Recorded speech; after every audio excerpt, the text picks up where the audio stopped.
Olá, assombrados! Eu sou Ana Paula e vou contar um relato para vocês neste Tipo ao Vivo de hoje. Tudo bem? Espero que sim. Já vou pedindo para você deixar o like no vídeo. Não se esqueça de se inscrever no canal também, se não for inscrito ainda. E vamos para o relato de hoje, que é este.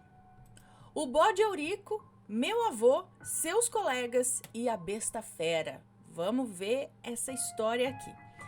Olá família, olá Ana e olá canal. Sou eu, o fulano, e sei que aqui serei apresentado assim. E assim me apresentarei. Trago-lhes um relato muito, como posso dizer, intrigante, contado a mim pelo meu querido avô, um senhor de 92 anos, muito lúcido. Esse relato foi contado a mim e aos meus primos e irmãos no dia do aniversário de 92 anos do meu avô, o qual toda a família se juntou para visitar o sítio onde ele mora. Os nomes estarão trocados. Muito obrigada, vamos lá. Não, por favor, me desculpe desde já pelos erros. Tentei deixar o mais bem escrito possível, porém eu não sou tão bom. Imagina, fica tranquilo, vamos lá. Quando meu avô João tinha por volta dos seus 14 anos, em meados dos anos ali de 1947, ele ganhou do seu padrinho um bode. Meu avô ficou muito contente com o presente que ganhou e o nomeou como Eurico. O bode era o passatempo de João, que quando não estava ajudando seus pais nas tarefas da roça e da casa, passava horas no terreiro fazendo companhia para o bode. Eurico era um bode comum. A diferença era que ele tinha uma coloração toda preta, com pequenas manchas acinzentadas no pelo grosso. Eurico fez parte da família por 3 anos, sobrevivendo às secas do Maranhão, os meses de fome e, é claro, as tentativas de ir parar na panela, né?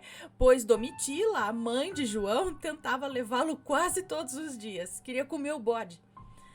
Conforme João ia crescendo e ganhando idade, o seu tempo na companhia do animal foi diminuindo e sendo substituído por idas ao centro com seus 2 amigos, Abner e Jorge.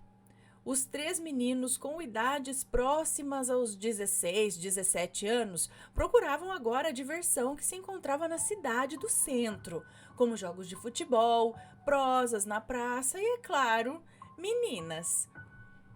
Em um final de semana, no qual João havia combinado com seus colegas que após o trabalho na roça com seu pai, iria encontrá-los para que juntos fossem de bicicleta para o povoado vizinho, onde assim assistiriam um jogo de futebol que ocorreria lá, seu bode Eurico simplesmente havia desaparecido do terreno, ou do terreiro, né? A porteira de arame farpado estava caída no chão e o curral onde o bode ficava estava vazio. João, após chegar da roça e receber a notícia do sumiço do animal, primeiro culpou sua mãe, né? A questionando se ela não havia, por fim, levado o pobre bode para a panela.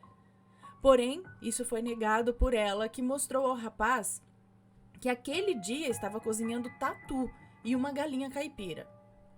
Meu avô, após um banho tomado, convocou seus amigos para que ajudassem ele a procurar o animal pelo bairro enquanto iam para o povoado vizinho. E assim foi feito. Os 3 meninos cursaram todo o trajeto a pé, empurrando suas bicicletas para ser mais fácil a procura pelo animal, já que, se fossem pedalando, pouco conseguiriam olhar ao redor. O caminho foi feito de um povoado ao outro, porém, nada de Eurico.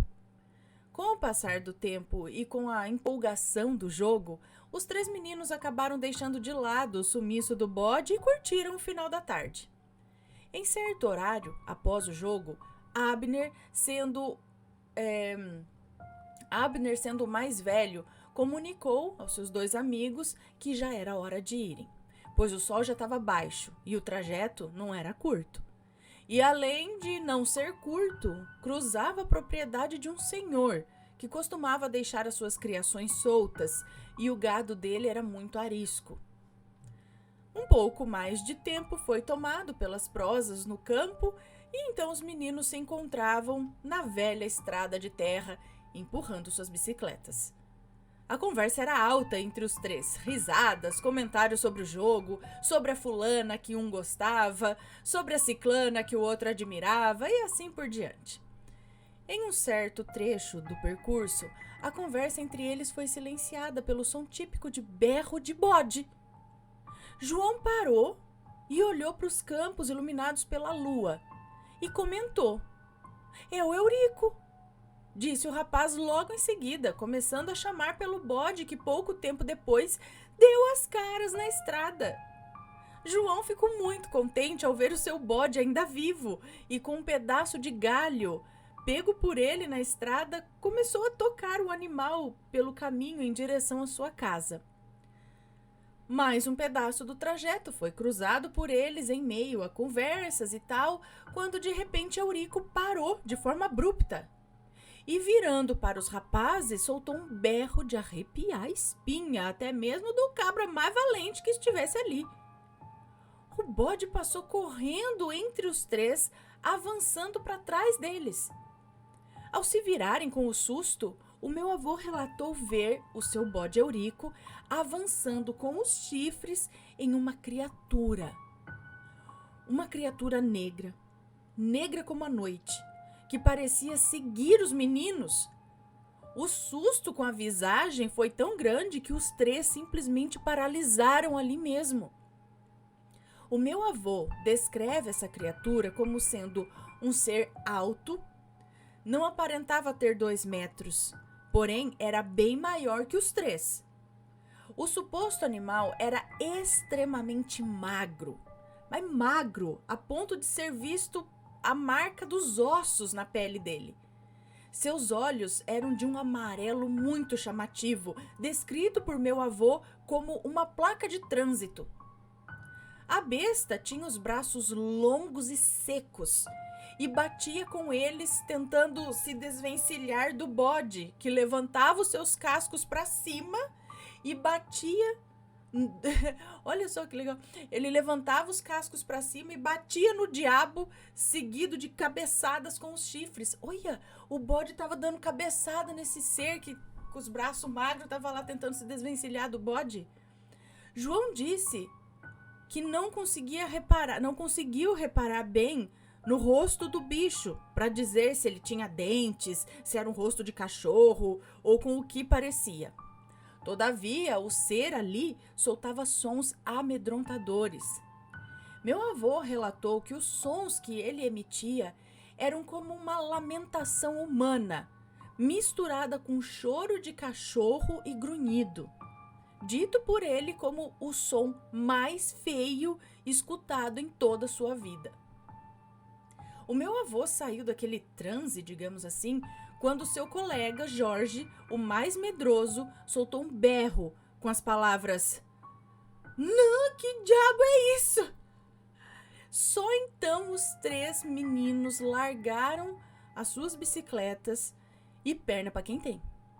E eu deixo aqui como observação que o tempo em que o meu avô observou o bicho foi assim, questão de instantes, mas que para ele pareceram assim minutos.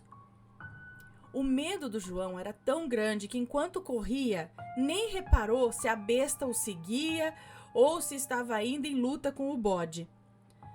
Apenas ouvia os grunhidos e os berros que o ser negro soltava e que o fazia ficar ainda com mais medo e correr ainda mais rápido. Em um certo momento, um mundaréu de cachorros passou pelo meu avô, vindos do povoado e indo para onde a besta estava. E então, além dos grunhidos, dos berros e dos sons do bode, eles também puderam ouvir latidos de cachorros, o que virou ali um escarcéu, no meio da estrada. Porém, nenhum dos 3 se prontificou a olhar para trás ou parar para ver o que estava acontecendo. Eles só queriam correr para casa o mais rápido possível, sem olhar para trás. Ao chegarem no povoado, a carreira, acho que correndo, os meninos, assustados, bateram na porta da primeira casa que encontraram, sendo atendidos por uma vizinha, que aqui vou chamar de Beltrana. A Beltrana, assustada com as pancadas em sua porta, abriu já xingando, já brigando e xingando com os meninos, e xingando os meninos. Porém, o meu avô conta que nem se portaram com os xingamentos. Eles passaram pela velha, quase se jogando para dentro da casa, gritando para que a mulher fechasse a porta. Após um bom copo d'água, uma respirada aliviada, os meninos puderam, enfim, contar à mulher o que ocorreu a eles naquela estrada. De início, a Beltrana e o seu marido, que acordou com o alvoroço, ficaram assustados. Porém, o marido, sem acreditar, decidiu sair da casa para ver se algo realmente estava pelas estradas. Alguns minutos se passaram após a sua saída, quando de repente o homem adentra a casa pálido. Parecia que nenhum sangue corria pelo seu rosto de tão branco que ele estava. O homem, assustado, fechou a porta, barrando com uma madeira atravessada e com a voz tremendo, contou a todos ali o que viu. Disse o homem que o que estava lá fora era uma besta-fera. Besta-fera, aqui na minha região, é conhecida como um filho ou filha muito ruim e de má índole, que, amaldiçoado pela mãe, se torna um ser demoníaco que vaga pelas estradas, assustando e enlouquecendo quem as cruza. Bom, meu avô relatou que a madrugada foi longa e assustadora. Nenhum dos ali presentes na casa conseguiram pregar os olhos, pois o escarcéu do lado de fora durou uma noite inteira, parando apenas ao amanhecer. Beltrana e seu marido acompanharam os meninos para suas casas, pois o medo e o terror os acompanhavam até mesmo com o sol brilhando. João levou uma bronca de sua mãe e de seu pai, mesmo relatando a eles o ocorrido e tendo a confirmação dos outros. Eurico, o bode, nunca mais retornou à sua casa e também nunca mais foi visto pelo povoado ou pelas redondezas, assim como alguns cachorros, algumas galinhas e outros animais pequenos que também desapareceram misteriosamente. Bom, obrigado, Ana, Assombrados e todos que acompanham o canal. Eu amo assistir os seus vídeos, acompanhar os relatos e deixar os meus comentários com respeito.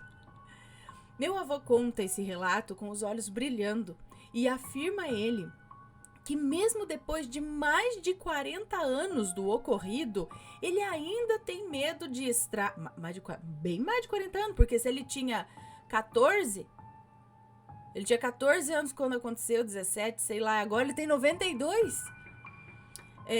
Ele ainda tem medo de estradas, ou mais de 40 anos depois, ele ainda tinha medo de estradas e tal, enfim, não sei.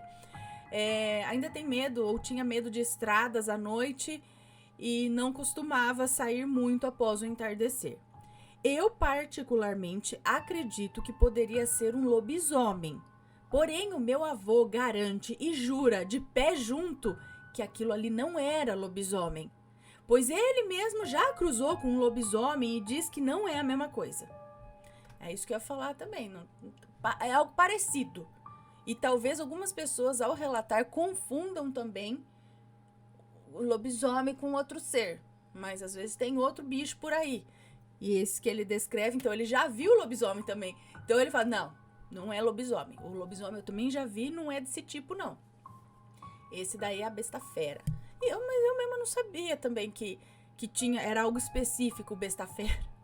Eu achava que, quando falava besta-fera, eu achava que se tratava de qualquer animal desse naipe do lobisomem aí. Então eu também não sabia, não. Então seria o tal do corpo seco, não é? Uma pessoa ruim, que foi ruim com a vida inteira, foi ruim e a mãe amaldiçoou e tal, não é o corpo seco? Apesar que partes da descrição dele bate com o lobisomem, né? O cheiro ruim, o grito, o lamento junto com o grito, não sei o que lá, também os olhos amarelos, tudo isso faz a gente, a altura faz a gente pensar no lobisomem. Mas ele fala que era muito magro, braços compridos, e ele relata o bicho em pé, né? Bípede. Não sei, mas tem tanta coisa por esse mundão. astral, não sei. E o bode, meus amigos? O bode sumiu. Depois apareceu, tipo, na hora exata pra defender os meninos. E depois sumiu de novo. Esse bicho comeu todos esses bichos. Aí comeu o lobisomem. Mas o bicho era magro, que nem não sei o quê. Aí ele comeu todos esses bichos e fica magro. Continua magro, de repente. É a hora que ele pode comer, ele come tudo de uma vez. E depois ele fica sem comer. Muito tempo. Não sei. Mas é comer mesmo, ele comeu esses, porque não sobrou nada. Os animais não apareceram mortos, como na época do chupacabras, por exemplo. Né? O chupacabras parece que não comia as vítimas, sei lá o que chamar aquilo lá. Os animais apareciam totalmente sem sangue, por isso chupacabras, porque ele chupava o sangue, né, das cabras, galinhas e tudo mais. Então...